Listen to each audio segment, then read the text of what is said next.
करना है या नहीं करना। और जिंदगी में ध्यान रखना, जिस चीज को दिल कहे ये काम करना चाहिए, दुनिया भी मना करे उस काम को छोड़ना नहीं। और जिस चीज को दिल मना कर दे ये काम नहीं करना, दुनिया भी कहे उस काम को कभी करना नहीं।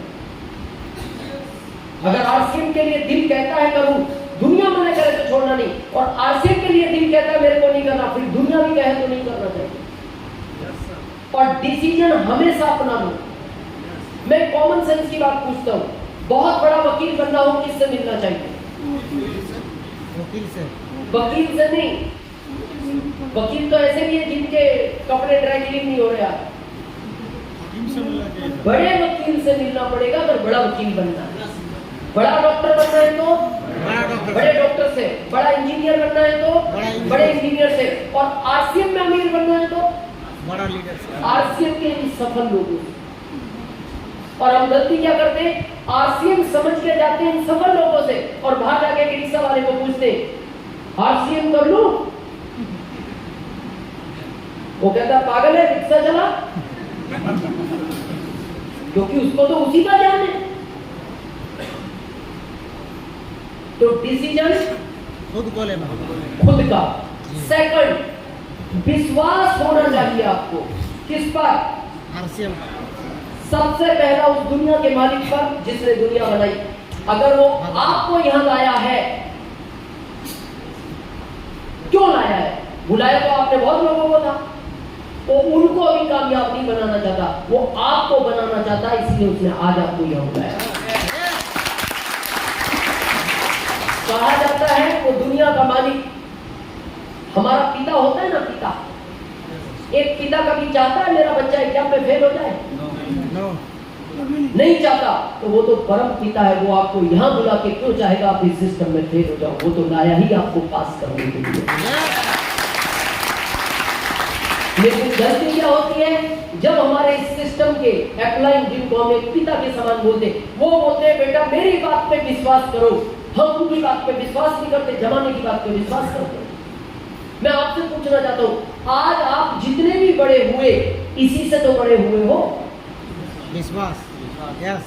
आप जब बड़े हुए आपको कहा गया ये तुम्हारे मामा हैं, विश्वास। तो आपने कहा हाँ ये नानी है, हाँ ये चाचा है, विश्वास। हाँ, ये माँ है, हाँ, और पिता सिर्फ यही है। हाँ, ताकि कंफ्यूजन ना रहे। तो आपने कभी पूछा उस समय में, मेरे को डाउट है,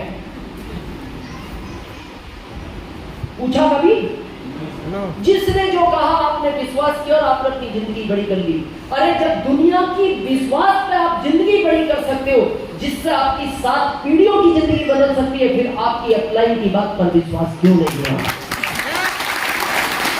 विश्वास करना पड़ेगा। कर सकते हैं? थर्ड, नूर साहब ने बहुत अच्छी बात कही। इसको सब्र भी बोलते हैं, इसको धैर्य भी बोलते हैं, इसको पैशंस भी बोलते हैं। ये एक ही शब्द है। ये होना चाहिए जिंदगी में अगर अमीर बनना। सब्र होना चाहिए, पैशंस होना चाहिए। लेकिन हमने क्या है, ज्वाइन होते ही सब रॉयल्टी कब आएगी? अरे प्रकृति सिखाती है, बीज बोगे ये जमीन के बाहर आएगा, ये अंकुरित होगा, ये पौधा बनेगा, पत्ते आएंगे, फूल आएंगे, फल आएगा। yes. ऐसा कोई सिस्टम है? बीज बो और खींच के फल निकाल दो? नो। क्यों जल्दबाजी? सब्र रखते, और हमेशा हमें कहा गया सब्र का फल मीठा होता है। मीठा सब्र के नूर साहब को मिला। रख सकते हैं। और सबसे इंपॉर्टेंट चीज अभी कहा था उन्होंने नूर साहब ने, मेरा अगला लक्ष्य क्या है? एंड्रॉइड लक्ष्य निर्धारित करना। लक्ष्य निर्धारित करना।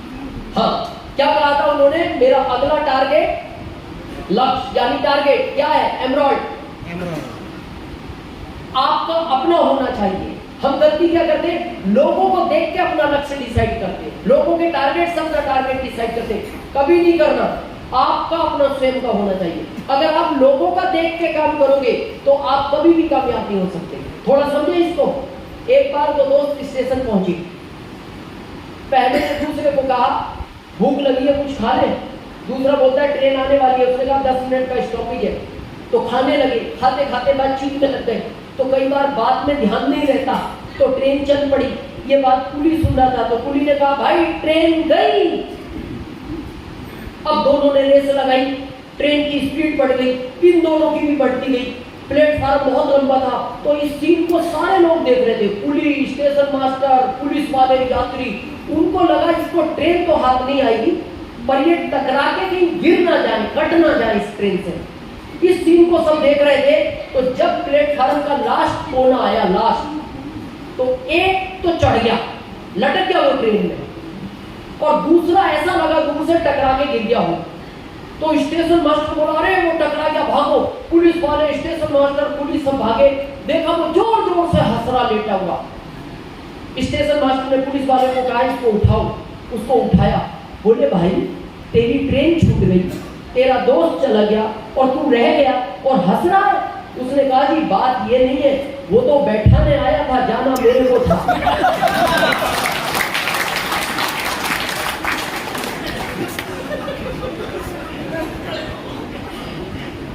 बहुत इंपॉर्टेंट फैक्टर है।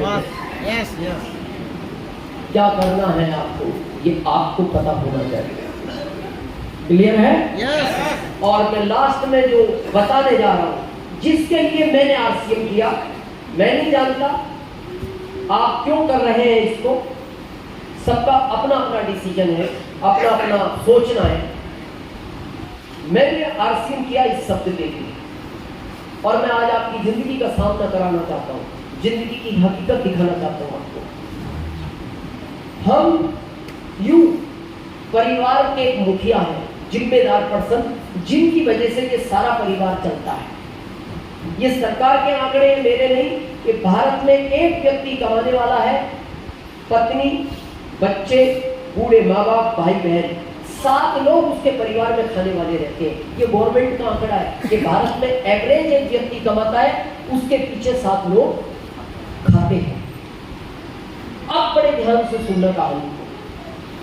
कितने लोग कार की जानकारी रखते हैं? कार है नहीं, जानकारी रखते हैं थोड़ी बहुत, हाथ खड़ा करें।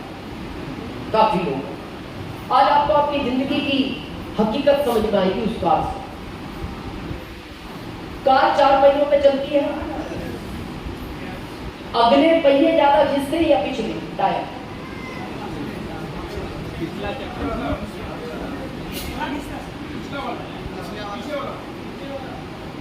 ध्यान से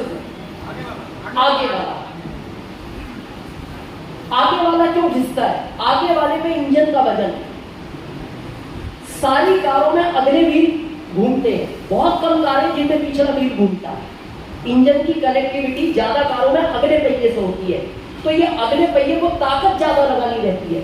वजन भी इसका है, इंजन आगे है और घूमता भी है, तो इसके टायर जल्दी घिसते हैं पिछले की अपेक्षा। कुछ दिन बाद हम क्या बोलते हैं ड्राइवर को, अगले वाले टायर पीछे डालते, अगले नए डालते। क्यों डालते हैं हम अगले टायर हमेशा नए? अगले टायर हम नए क्यों रखते हैं? पता है क्या कारण है? अगर कार 100 की स्पीड पे है और अगला टायर फट गया, तो उस कार में बैठने वाला एक भी व्यक्ति नहीं बचेगा, वो कार ऑन द स्पॉट पलटी खा लेगी। लेकिन अगर चलती कार में पिछला टायर फटता है तो वो कार पलटती नहीं, वो डिसबैलेंस तो होगी लेकिन वो पलटेगी नहीं, चाहे वो 120 पे क्यों ना हो। इसलिए हम हमेशा अगला टायर नया रखते हैं।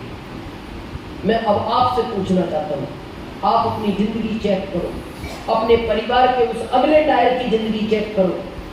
ये घिस चुका है, क्यों घिस गया? ये सबसे ज्यादा दौड़ता है परिवार में, टाइम पे खाना नहीं मिलता इसको, टाइम पे सोना नहीं मिलता,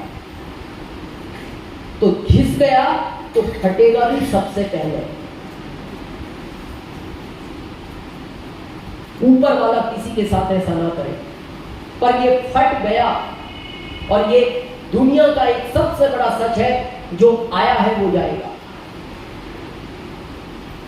और देखना सबसे पहले यही जाता है, क्योंकि ये सबसे ज्यादा चलता है परिवार में।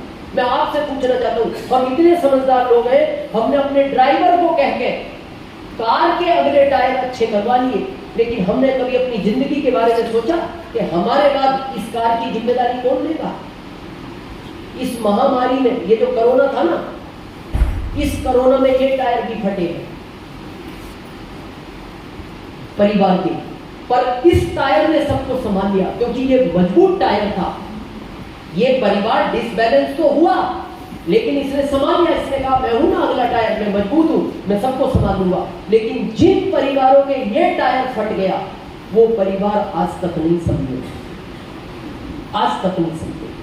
और हम इतने समझदार लोग हैं, हमें कार की चिंता है कि कार का अगला टायर नया होना चाहिए, लेकिन कभी हमने अपनी जिंदगी के बारे में सोचा? मैं किसी प्रोफेशन के विरोध में नहीं हूं।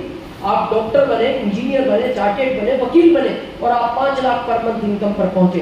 बस मेरा आपसे एक प्रश्न है, जिस दिन ये टायर फटा, ये डॉक्टर इसके साथ चला जाएगा, ये इंजीनियर इसके साथ चला जाएगा, ये वकील इसके साथ चला जाएगा, ये 5 लाख अगले महीने इस परिवार को नहीं आएगा।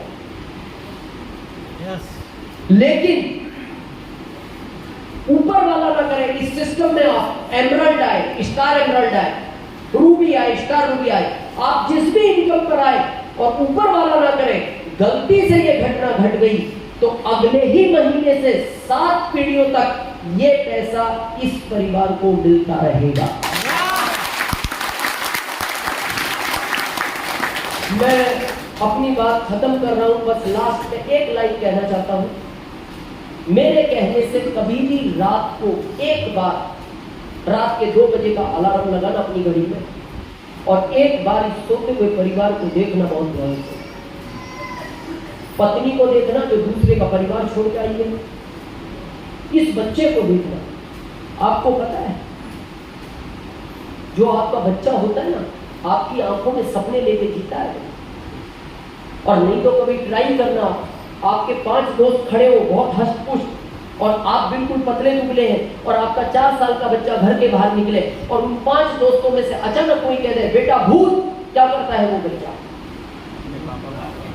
कहां जाता है वो? अपने पापा के पैरों में छिप जाता है। जबकि आपसे ज्यादा पर्सनालिटी वाले आपके दोस्त थे, वो उनके किसी के पास नहीं गया। क्यों नहीं गया? उसको एक ही बात पता है, मेरे पापा से मजबूत आदमी इस दुनिया में दूसरा नहीं है, इसलिए नहीं गया। तो मेरा एक ही कहना है लास्ट में, जो लोग कहते हैं ना क्यों करना है, मैं फिर क्यों पे आ रहा हूं। जाना, अपनी पत्नी की आंख में आंख डाल के देखना, आपको उत्तर मिलेगा क्यों करना है। यहां से जाना, उस 5 साल के बच्चे की आंख में आंख डाल के देखना, आपको उत्तर मिलेगा ऐसे क्यों करना है। यहां से जाना, उन बूढ़े माँ बाप की आंख में आंख डाल के देखना, आपको उत्तर मिलेगा इसको क्यों करना है। और उत्तर मिल जाए तो इसको कभी छोड़ना नहीं। आप सबने सुना हमको, इसलिए हम आपके आभारी हैं। बहुत बहुत थैंक यू, धन्यवाद।